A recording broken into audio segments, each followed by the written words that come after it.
အပူပိုင်းမုန်တိုင်းငယ်ဖြစ်လာပြီးဆက်လက်ရွေ့လျားနိုင်မည့်လမ်းကြောင်းကိုဂျတာကထုတ်ပြန်ထားပါတယ်။အပူပိုင်းမုန်တိုင်းငယ်ဝမ်ရဲ့တက်ရောက်မှုကမနက်ဖြန်ဇွန်လ17ရက်မှာမန္တလေးတိုင်းပြင်ဦးလွင်မှာ24နာရီအတွင်းမိုးရေချိန်4.39လက်မရွာနိုင်မိုးများနိုင်ပါမယ်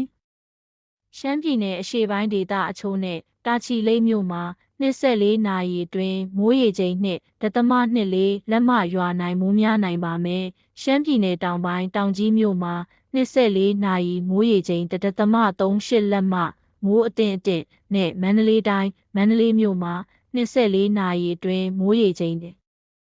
15လက်မမိုးအသင့်အတင့်ရွာနိုင်ပါမယ်။ကယားပြည်နယ်တောင်ပိုင်းမှာဘောလခဲဖာဆောင်းမြို့တွေမှာလည်း24နာရီအတွင်းမိုးရေချိန်1လက်မအထက်မိုးအသင့်အတင့်ရွာနိုင်ပါမယ်။ကြံပြည်နယ်တိုင်းဒေသတွေမှာတော့မိုးနှင်းငယ်မှမိုးအသင့်အတင့်ထစ်ချုံရွာနေပါတယ်။အရှေ့ဘက်မှရွေလျားဝင်ရောက်လာတဲ့မိုးတိမ်များနဲ့အနောက်တောင်ဘက်မှဝင်ရောက်လာသောမိုးတိမ်များရွေလျားမှုအခြေအနေအရနေရာကွက်ပြီးမိုးများသွားနိုင်တာလည်းရှိနိုင်ပါမယ်။